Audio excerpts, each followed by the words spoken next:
வணக்கம். கோவை மாணவி கூட்டு பாலியல் வன்கொடுமைக்கு தமிழக அரசிடம் நீதி கேட்டு ராமநாதபுரம் மாவட்ட பாஜக மகளிர் அணி சார்பில் ஆர்ப்பாட்டம் நடைபெற்றது. ராமநாதபுரம் மாவட்ட ஆட்சியர் அலுவலக நுழைவு வாயிலில் கோவை மாணவி கூட்டு பாலியல் வன்கொடுமைக்கு தமிழக அரசிடம் நீதி கேட்டு ராமநாதபுரம் மாவட்ட பாஜக மகளிர் அணி சார்பில் ஆர்ப்பாட்டம் நடைபெற்றது. இதில் பேசிய புதுக்கோட்டை மகளிர் அணி தலைவி வெள்ளையம்மாள், தமிழகத்தில் பாதுகாப்பு கேள்விக்குறியாகிவிட்டது. பெண்களுக்கு உரிமை தொகை என்ற பெயரில் பெண்களுடைய வாழ்வாதாரத்தை அளிக்கும் நோக்கில் அரசு செயல்படுகிறது. இவ்வளவு காலம் அரசியலில் இருந்த முதல்வருக்கு தற்போது நாட்டை ஆளும் தகுதி இல்லை.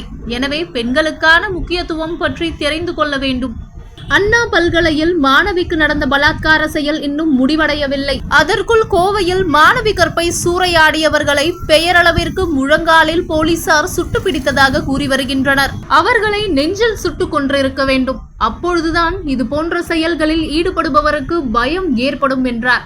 பெண்களுக்கு நடக்கின்ற வன்கொடுமைகளை கண்டித்து கோஷங்களை எழுப்பியும் தமிழக அரசுக்கு எதிர்ப்பு தெரிவித்து கோஷங்களை எழுப்பியும் போராட்டத்தில் ஈடுபட்டனர்.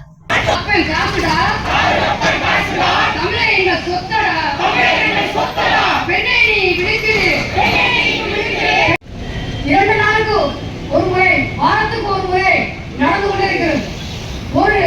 இந்த மாதிரி கொடூர நிகழ்ச்சி தமிழகத்தை நான் தலைமுறை செய்வேன் என்று நமது முதலமைச்சர் மு.க. ஸ்டாலின் அவர்கள் இன்னைக்கு வெற்றி பேச்சாக நிகழ்ச்சியை பார்த்து, ஒரு கொடூரமான நிகழ்ச்சியை பார்த்து முதல்வர் மு.க. ஸ்டாலின் அவர்கள் கொடூரமான செயல்களை சிறிய பச்சை 3 வயசு குழந்தைகளிலிருந்து 60 வயசு மூதாட்டி வரைக்கும் நமது பெண்களுக்கு பாதுகாப்பு இல்லை.